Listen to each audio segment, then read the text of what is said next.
Yan ang hirap kapag naiipit na eh. Naghahanap na ng dahilan. Naghahanap ng dahilan para hindi Wala po, matuloy wala ang po. usapan. Sige po. Naiipit ka Sige, eh. i-extend na lang natin dito tomorrow kasi lampas na po ako eh. So, ang topic po natin ngayon ha, Biblia lang ang makakasagot at makakaintindi sa sarili. Sige po. At yan po yung paniniwala ni Mr. Soriano eh, di ba? Mr. Silva? I-change po natin itong i-change po natin itong name po niya para at least hindi po ito auditor eh. Okay, tika po muna. Sige. Sige po.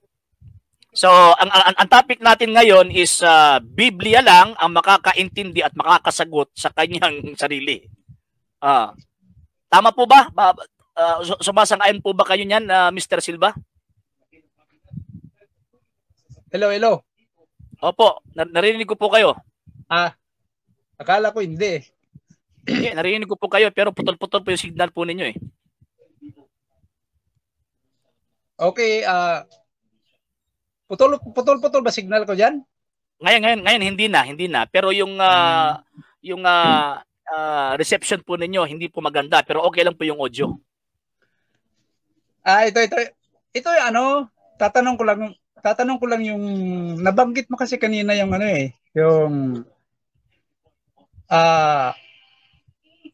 yung huwag gagawa ng larawan, para sa iyo. Tapos sabi mo, hindi yun ang ang sinasabi ron, hindi yun ang larawan ng mga banal na bawal. Hindi yung larawan ni Maria o ng mga apostol. Tama ba yun? Opo. Kasi at that time, wala pa pong mga imahe ng mga apostol at ng Mahal na Birheng Maria at that time eh. And karong-karo po yan sa nakasulat sa Exodus chapter 32 na yung pinapatungkod dyan sa Exodus chapter 20, refer po yan sa yun, yung golden calf. Yan pagkatapos 1 King chapter 11 verse 33, yung Moloch, Astaroth. Pagkatapos Isaiah chapter 40 verse 1 is refer po yun kay Baal. Wala po sinabi dyan na imahe ng mga banal. Pero wala rin sinabi dyan na gagawa ng imahe ng mga banal. Non sequitur po yan eh. Bakit po? Kasi particular po yung tinatawag ng pagbabawal.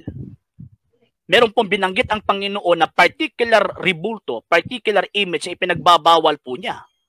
Pero yung mga bagay na hindi po niya ipinagbabawal, kahit na nga yung mga unang mga bayan ng Panginoong Diyos, ay gumawa po sila eh, di ba? Ezekiel chapter 41 verse 18 to 19, may imahin pa ng leon. May imahin pa ng tinatawag na mga anghel. At saka yung leon na yon, yung imahin ng leon na yon, nagre-refer po yan sa imahe ng Panginoong Jesucristo. Yun. Yun bang mga imahin doon sa loob ng templo na sinasabi mo sa Ezekiel, lumuluhod sila doon sa harap noon? Hindi. Ay, sabi ng banal na kasulatan, pag magsasamba sila, nakaharap sila doon sa altar ng Jerusalem. At ang altar ng Jerusalem, meron pong mga imahin, mga ribulto ng mga anghel yun. Saan yun? Anong sitas yun? Josue chapter 7 verse 6. Pwede. Nakaharap. Basahin mo na. Nakaharap si Josue doon sa kaban ng tipan. At ang kaban ng tipan, Exodus chapter 25 verse 18. Yun lang. Kaban ng tipan. Anong yun lang? Kaya siya lumuhod, kaya siya nagpatira pa dahil sa kaban ng tipan. Ang tinatanong ko, yun bang mga imahe doon sa loob ng templo na sinasabi mo? Hindi, ako muna.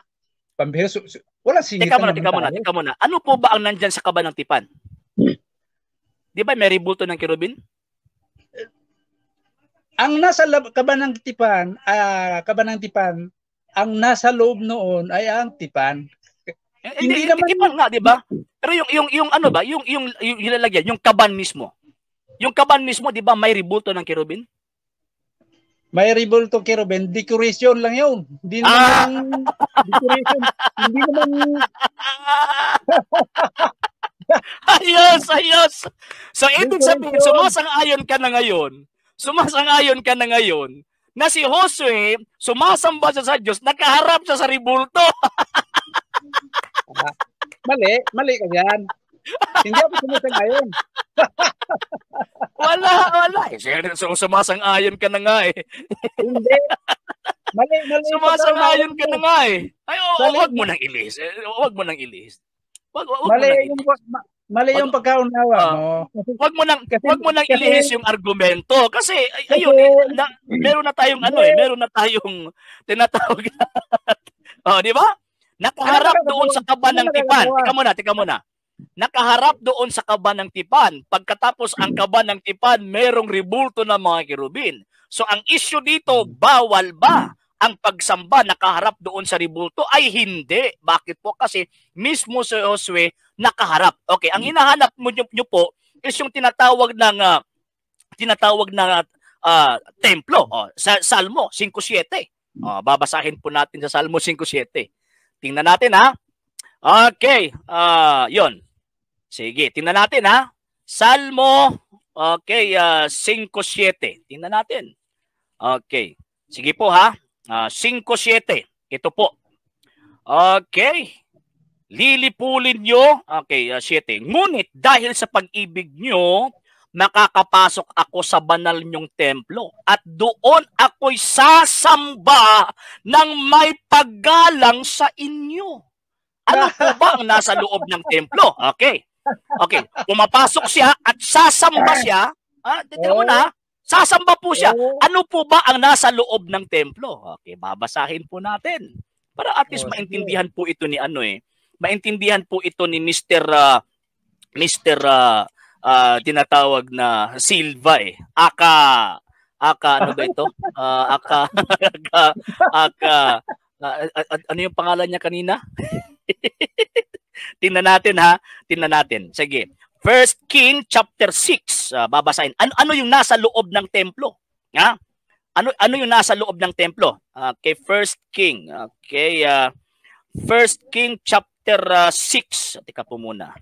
Okay, asan na ba 'yon? Nawala ha? Okay, 1 King chapter 6 titingnan natin. Chapter 6 verse 13 tingnan natin ha. Okay. Ano ba yung nasa loob ng 15 pala, mag-uumpisa sa 15. Okay, 15 then 29. Okay. Ang dingding sa loob ng templo ay natatakpan ng tablang sedro mula sa sahig hanggang sa kesame. At ang sahig at ang kahoy na cypress, nagpagawa siya ng 2 kwarto sa loob ng templo sa pamamagitan ng paglalagay ng dibisyon mula sa sahig hanggang sa kesame. Ito tayo, abante tayo dito. 23.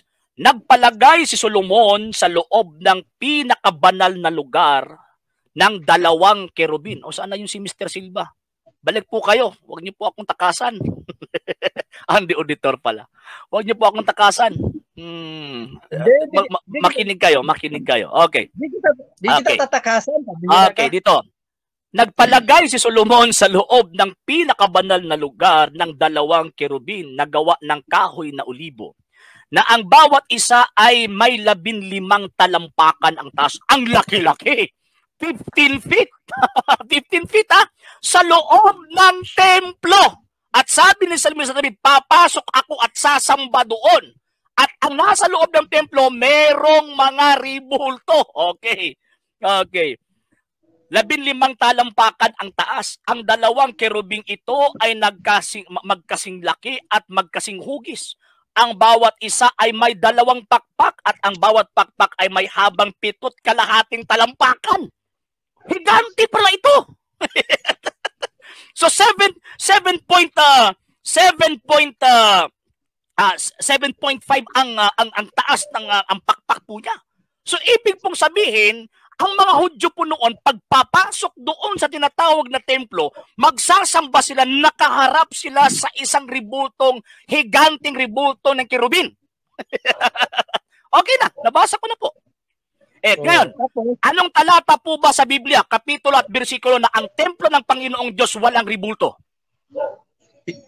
Hindi pa naman ako tapos Bihira. Yung binasa mo kasi, Yung naman binasa mo, wala naman akong kwan doon eh. Wala akong tutol doon. Ang tinututulan ko lang, yung interpretasyon mo kasi. Kasi, ako, babasahin ko yung Exodo, Deuteronomy. Teka po muna, Mr. Silva. Teka po muna. Sabi mo, mali yung interpretation ko. Before ka po magpapatuloy, ano bang klaseng biblical criticisms ang ginagamit mo para sabihin mong mali ako? Ano? Anong klaseng tools of biblical interpretation po yung ginamit ninyo na nagpapatunay na mali ako sa interpretation ko? Kasi, kung wala ang kabanantipan, hindi. Teka muna. Mr. Silva, ang tinatanong ko sa inyo ngayon, before kayo magpapatuloy, sabi mo na mali yung interpretation ko. Wala kang problema sa talata. Mali yung interpretation ko. Mali ang interpretation ko. So, anong klaseng tools of biblical interpretation po ba yung ginamit ninyo para sasabihin mali ako sa interpretation ko? Mali. Kasi hindi lumuhod si Josue dahil sa ribulto ng kirubin. Teka muna. Iba yung tanong ko. Ang tanong ko yung tools of interpretation ba? Ano yung ginagamit mong tools of interpretation na nagpapatunay na mali ako sa sinasabi ko? Yun nga yung Hindi, wag mo ako pasusundin sa gusto mo kasi magkaiba tayo ng Hindi. Kaya nga po, magkakaiba nga tayo ng pagkakaunawa. Bakit po kasi, teka muna Mr. Silva. Pinakinggan kita kasi kanina. Magkakaiba po tayo na teka muna. Yes, makikinig ako sa iyo. Walang problema, makikinig ako sa iyo. Sabi mo kasi pinaparatangan mo ako na mali yung interpretation mo, sabi mo, di ba? Mali yung interpretation ko. So ngayon, kaya nga tinatanong kita kasi meron ka ng judgment Siyempre, meron kang basis. Ano yung klaseng tools of biblical interpretation na ginagamit mo para sasabihin mali ako sa interpretation ko? Hindi ako gumagamit ng tools na katulad ng ginagamit mo. Hindi naman tayo pareho ng Ano yung basis mo na mali ako? Na hindi ka naman pala gumagamit ng tools of interpretation? Kaya nga mali ka. Mr. Seno. Teka. So ibig sabihin pala, yung sinasabi mo pala kanina na mali yung interpretation ko, baseless pala yung sinasabi mo. Opinion mo yan. Ay hindi, ikaw nga yung nag-opinion nito kasi hindi ka gumagamit ng tools of interpretation Hindi, opinion mo nga yan Ako, ang ginagamit ko rito, na tools of interpretation is yung historical and textual criticism. Kaya nga nagpe-present ako historically according sa nakasulat. So ang sa inyo ngayon, sabi mo kanina na mali ako. So kaya nga tinatanong kita ano yung basis kasi pagsasabihin mo kasi ng isang tao mali, dapat meron kang basis. So sabi mo ngayon mali ako. Then pagkatapos sabi mo wala kang ginagamit na tools of interpretation. So ibig sabihin yung sinasabi mo pala baseless pala yun. Hindi baseless yun. Hindi baseless. Kasi dito rin sa nakasulat sa Biblia, ito ang ginagamit ko. Ito kakamitin ko. Teka muna. We are not battling here by way of personal interpretation. Teka muna. Walang matututunan yung mga nakikinig po rito. Walang natututunan kung ang ibibigay mo lang is yung opinion nyo. Wala kayong pagkakaiba ni Mr. Alinton So ang simple lang yung tanong ko po yung tools of interpretation na ginagamit po ninyo. Ako, meron po akong tools of interpretation kaya nga po meron po akong mga basis Meron po akong mga basis. Ngayon, sabi mo mali ako. Teka muna. Sabi mo mali ako sa interpretation ko. We are talking here about our interpretation. We are not talking here about our opinion. Opinion mo yan, di ba? Sinasabi mo kanina. Kaya nga, hinihingian kita ngayon ng biblical tools of interpretation para sasabihin natin na tama yung accusation mo na mali yung interpretation ko. Pagbasahin mo kasi ako. Ayaw mo ako pagbabasahin Mamaya, pababasahin kita mamaya. Walang problema. Bigyan mo muna ako, aminin mo muna na the fact na wala kang ginamit ang biblical tools of interpretation. So, ibig sabihin, yung accusation mo na mali yung interpretation ko, baseless yun. Mali ka, hindi baseless. Oh, anong biblical interpretation yung ginagamit mo? Sige nga po. Bigyan nyo nga po ka ng biblical interpretation. Kasi meron po ito eh. Babasahin ko nga eh. Hindi. Maging opinion lang po yan eh. Teka muna. Meron pong textual criticism, philological criticism, historical criticism, form criticism, source criticism, reduction criticism, structure criticism, rhetorical criticism. Ano yung ginagamit mo dito? Saan mo binabasa yan? Teka muna, tools of interpretation nga eh. Mga scholar. Yung mga Bible scholar yung ano natin dito para hindi mangyari na personal opinion lang yung ginagawa natin dito. Kasi pag personal opinion, teka muna, pag personal opinion kasi yung labanan rito, hindi tayo matatapos. Dapat meron tayong goal dito, meron tayong objective kumbaga. Ano yung tools of interpretation na ginagamit mo para sabihin mo na mali ako kasi sabi mo hindi basis yung paratang mo eh. So ngayon, bigyan mo ako ng tinatawag na, kahit isa lang, tools of interpretation, biblical interpretation na para sabihin mong mali yung interpretation ko. Biblical interpretation ang gusto mo, ito nga Biblia, babasahin ko eh. Pero yung biblical interpretation nga. Makinig ka kasi muna. Yung tools na sinasabi mo, hindi ako naniniwala diyan. Ganun po ba? So ibig sabihin, so ibig sabihin, opinion nyo lang yung mga binabasihan nyo pag mag-i-interpret kayo. Yung kasi binabasa mo, hindi naman galing. Teka muna. Hindi, makinig ka muna. Teka muna. So ibig sabihin pala, hindi. Ibig sabihin pala, yung ginagawa pala ninyo na pagbabasa ng Biblia kasi hindi kayo gumagamit ng tools of interpretation eh. So ibig sabihin, opinion nyo lang pinapaganap nyo po dyan. Hindi.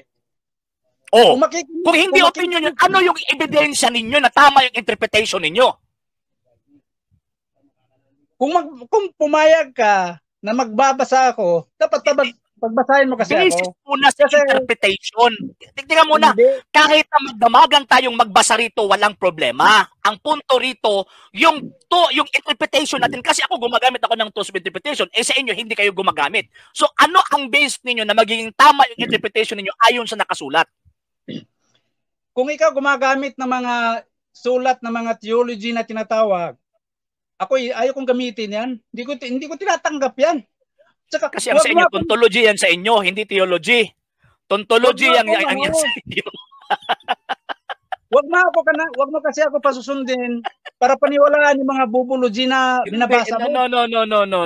No. Mali po kasi. Bakit po? Kasi kung puro lang opinion yung labanan dito, ay wag na tayong mag-usap. Kung puro opinion lang. Bakit po? Kasi wala tayong matututunan dito eh. Puro lang opinion yung pinapagana nyo dito. Itong mga nanonood na nandito, walang matututunan sa atin kasi puro lang opinion ang labanan. Di gamitin mo yung katuwiran mo. Hindi. Walang problema ang paggamit ng katwiran. Ang punto rito, yung basis ng interpretation natin sa nakasulat sa Biblia.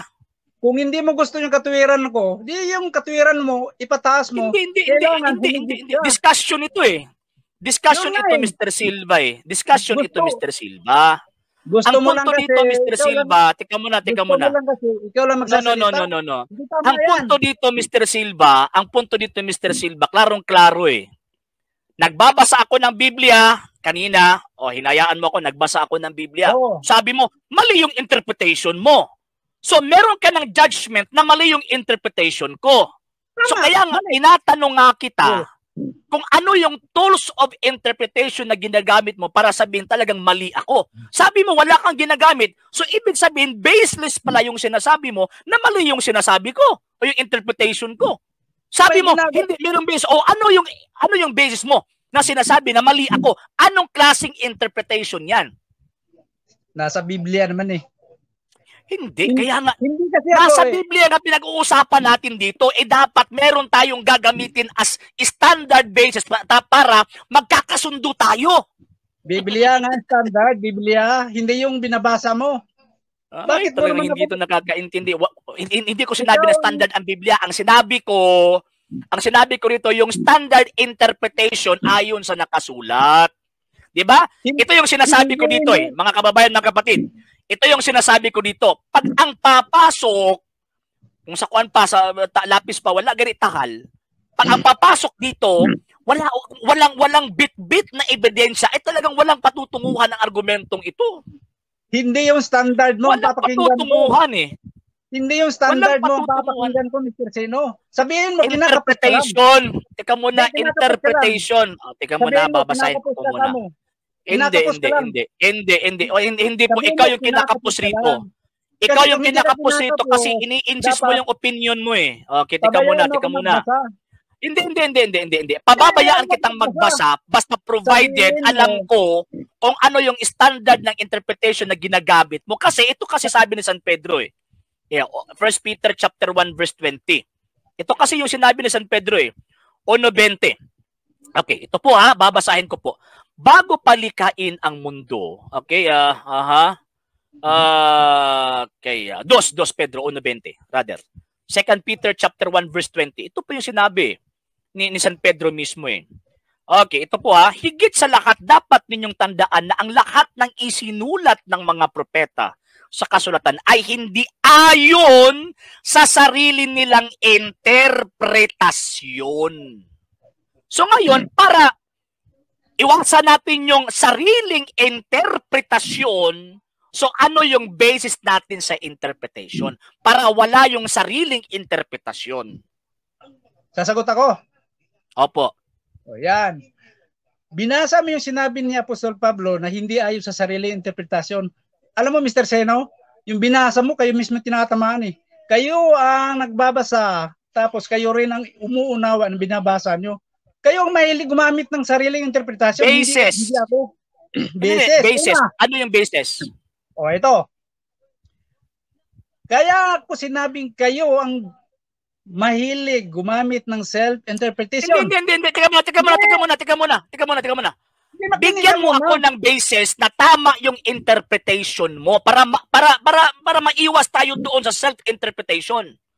Bigyan mo ako ng standard rules kung baga ba na, okay, ito yung rules natin na tama yung interpretation kasi ito yung susundin natin para magiging tama ang interpretation natin. Hindi pwede magbabasa pagkatapos wala tayong tinatawag na standard rules para sabihin natin na tama yung interpretation natin. Sige po. Bigyan mo ako ng tamang standard rules natin para sasabihin natin na tama ka o mali ako. Sige po. Standard ko Biblia. O ano? Rules. Standard? Anong rules? Hindi pa naman rules para maiwasan natin yung personal opinion and interpretation. Maglagay ka ng rules na ito yung tamang interpretation na dapat gagamit tayo ng ganito, dapat ganito ang gagamitin natin, ganito ganyan para at least alam natin meron po tayong daan na lalakaran ng tama. Sige po. Alam mo, kung hindi mo kayang tanggapin yung pangangatwiran ko, dapat ikaw gumawa ng pangangatwiran mo na dapat humigit ka. Hindi. Discussion ito eh. Huwag mo Mr. Silva. Discussion nga ito eh, di ba? So, ang sa akin po kasi rito, tika muna. Ang sa akin po kasi rito, ako hindi pa ako naglalatag eh. Tika muna, hindi pa ako naglalatag eh. Kini-question ko pa muna yung sinasabi mo na mali yung interpretation ko. Diyan tayo na stuck up eh. Ang punto ko dito kasi, pag magbabasa po tayo ng Biblia, dapat meron tayong basis sa ating interpretation para maiwasan natin yung personal opinion and interpretation. Yan yung punto eh. Yan yung punto. So ngayon, nagbabasa ka ng Biblia, nagbabasa ako ng Biblia. Kung ikaw ang magbabasa, sasabihin kong mali ka. Kung ako ang magbabasa, sasabihin mong mali ako. Ngayon, maglagay nga tayo ng yung standard rules na gagamitin natin para magiging tama yung interpretation natin. At least, yung mga nanonood rito, meron po silang magiging malaman patungkol po sa tinatawag na argumento natin. Para hindi po masaya yung oras po nila. Sige, bigyan mo ako ng rules. Standard rules. Sige nga po. Yung tamang interpretation sige po. Ano tamang interpretation? Paano malalaman kung tama kung hindi magbabasa? Ang bihira. Sabihin mo, nahirapan ka lang kamo. Nahirapan ka lang. Ikaw ngayon nahihirapan rito eh. Bakit mo kasi, ayaw mo na, ako Mr. magbasa. Silva, Ayaw mo hindi ko akong po kasi pagbasahin. gusto na ano dito eh. Hindi ko po kasi gusto dito na magiging sayang lang yung oras po natin. Hindi, kung ganun lang naman actually, itong usapang ito po kasi, dapat ito, battle of facts po ito. Hindi po battle of opinion. Di ba? Bakit po? Kasi kung opinion lang yung pagbabasihan natin, ang mangyari dito, walang kabuluhang usapang ito. Ano? Parang nagkikipag-ano lang po tayo rito. Ang punto ko po dito, Mr. Silva, is klarong-klaro po yan eh. Yung tinatawag na rules, yung lagda po natin yung lagda na meron pong tinatawag na klarong rules na ito yung tamang interpretation para sasabihin natin na tama ka, mali ako, or tama ako, mali ka. Meron akong basis. Pero kung puro lang opinion, ay talagang wag na po tayong mag-usap. Alam mo, Mr. Sino, yung business mo kasi galing sa tao eh. Kaya mahirap tanggapin yan. Galing sa tao. No. Remember na ang Biblia, Word of God written in the Word of man. So, ibig sabihin, dapat po tayong susunod sa lagda. Susunod sa rules kung paano ito isinulat, kailan isinulat, bakit isinulat, sinong audience. Yan po yung punto ko. Yan sinabi mo kanina, dapat nasa Biblia lang ang sagot. Hindi. Bakit gusto mo akong sumunod sa gusto mo na rules? Wala po akong sinasabi rito na gusto sumunod ka sa akin. Kaya nga po ikaw yung hinihingian ko eh. Ikaw yung hinihingian ko, yung rules natin para maging sasabihin po ng mga nanonood natin rito na tama yung interpretation natin. Naalala mo ba yung sinabi mo kanina na sa Biblia lang talaga tayo mag-uusap? Yung gusto, bakit po, nagbago mali. na? Bakit nagbago na? Mali. Wala akong sinabi sa Biblia lang eh. Ano ba yung sinabi mo kanina? Wala po akong sinabi. Para yan sa inyo. Bakit po? Kasi Bible alone lang po kayo eh. Kaya nga po, tinatanong ko po kayo ngayon, yung rules natin, paano i-interpret yung Biblia. Yan po yung point eh. Wag mong ilihis eh. Wag mong bigyan ng ibang kahulugan yung mga sinasabi ko ito. Ang punto ko lang rito, hindi pwede na magdi-discuss tayo puro lang opinion kasi walang patutunguhan yung discussion natin. Ang punto rito, meron tayong tinatawag na sa susundin para at least alam ng karamihan, alam ng mga nanonood rito na itong interpretation natin tama o hindi. Yun yung punto. Nasa Biblia nga ang sagot dyan. Nasa Biblia, hindi doon sa sinasabi mo. Ang Biblia yung basis natin. Tika muna, ang Biblia yung basis. Yung interpretation natin, baka tayo yung nagdi-discuss rito. Ano yung rules na paano natin i-interpret yung nakasulat? Yan yung punto eh. Hindi naman kasi Mr. Sino, hindi ina-interpret ng sarili yung Biblia. O kaya nga naghihingi ako sa inyo ng rules para ma-interpret natin ang Biblia na para hindi sa ating sariling opinion. Sige nga, bigyan niyo nga ako ng rules. Yung kung may rules ka na tinatawag, ako hindi ko ginagamit yan. Ikaw ang tinatanong ko ngayon. Ikaw ang hinihingian ko ngayon. Kasi hindi mo tatanggapin yung rules ko eh. Ikaw yung hihingian ko ngayon. Ibigay mo nga sa akin, bigyan mo ako ng rules. Rules. Na tama yung interpretation natin. Sige nga po. Yan ang hirap kapag naiipit na eh. Naghahanap na ng dahilan. Naghahanap ng dahilan para hindi matuloy ang usapan. Sige po. Sige, i-extend na lang natin dito tomorrow kasi lampas na po ako eh. Ito yung sinasabi ko. Walang patutunguhan ang usapan. Kung ang papasok, tika mo na. Kung ang papasok ay talagang puro lang opinion. Wala naman Pasensya na po. Sige po. Bibigyan lang po kita ng sir. Bibigyan lang po kita ng tinatawag na 2 minutes para tapusin niyo po yung mga sinasabi po ninyo. Sige. Ganito sana. 2 minutes. Okay. Sana pinagsalita mo ako, pinabayaan mo ako magsalita, magpaliwanag kasi babasahin ko eh. Kasi paniniwala mo kasi na yung mga sinasamba nyo sa loob ng simbahan ay hindi Diyos-Diyosan yan. Unang-una, Mr. Seno, gawa ng kami ng tao yan. Ang sinasabi sa Biblia, huwag kang gagawa. Yan gawa ng kami ng tao Gawa ng kami ng tao. Ang liwanag naman sa sinasabi sa 5:7, huwag kang gagawa.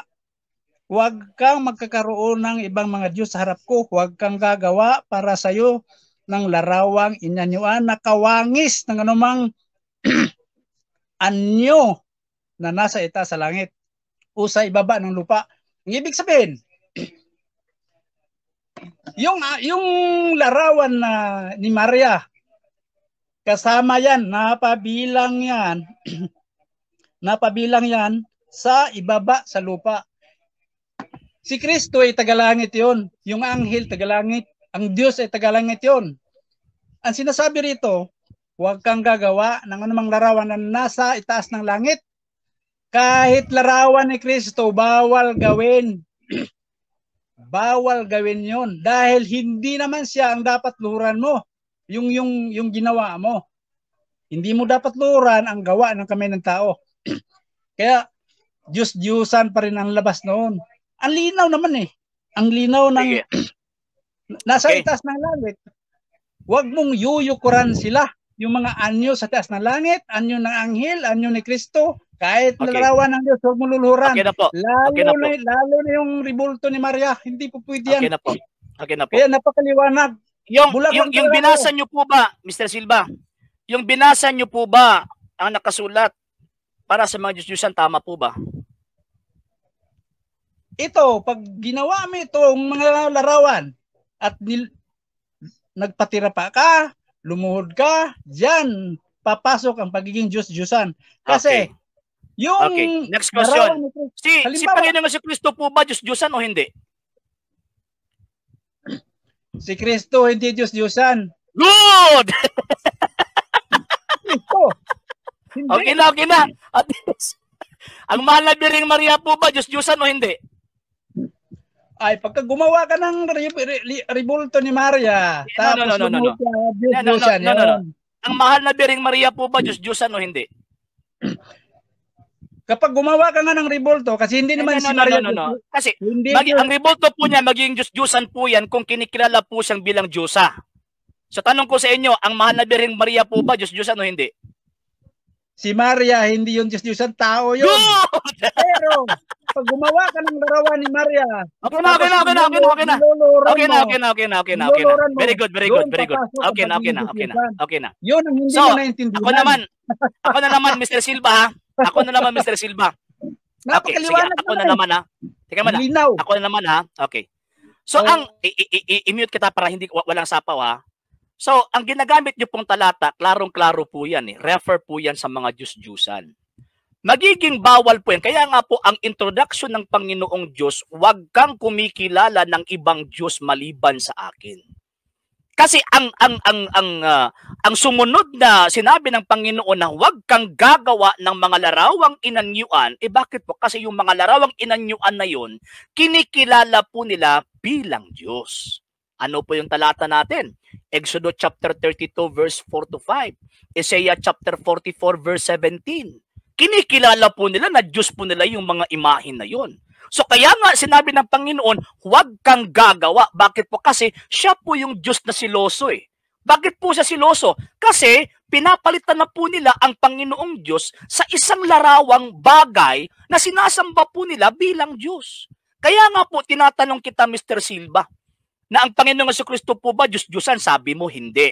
Ang mahal na Birheng Maria po ba Diyos-Diyusan? Sabi mo, hindi. So, ibig sabihin, yung mga ribulto po nila, yung mga imahin po nila, hindi po matatawag po yan na Diyos-Diyusan. Bakit po? Kasi yung nirerepresentahan ng ribultong yan ay hindi po Diyos-Diyusan. Diba? Pangatlong tinatawag na argumento, kung talagang ipipilit po ninyo na tinatawag na talagang mali yung paggawa ng mga ribulto kasi larawan inanyuan doon sa langit, sa lupa, ganito, ganyan. Ang una nakabayad po niyan ang Panginoong Diyos. Bakit po? Kasi nagpagawa po siya ng ribulto o ng imahen ng kirubin na tagalangit. Mismo ang Diyos na nagpagawa. Pagkatapos si Solomon nagpagawa rin. Kahit hindi po siya inutusan ng Panginoong Diyos na gumawa ka. At ang ginawa po niya ay talagang higante. 15 feet ang taas, pagkatapos yung pakpak ay 7.5 feet. Hindi po sinabi ng Panginoon na huwag kang gumawa ng ganyan kasi hindi ko inutos. Di ba? So, ibig sabihin, kinokontra mo ngayon yung nakasulat sa banal na kasulatan at ginagawa mo na ang Panginoong Diyos sinungaling. Bakit mo? Kasi ang pinaiiral po ninyo is yung personal opinion and interpretation po ninyo. Yan po yung problema. Kaya nga, hinahanapan ko po kayo ng tools of interpretation. Bakit mo? Para maiwasan po ninyo yung opinion po ninyo na ipapasok po ninyo sa nakasulat. So, yan po yung punto. Okay?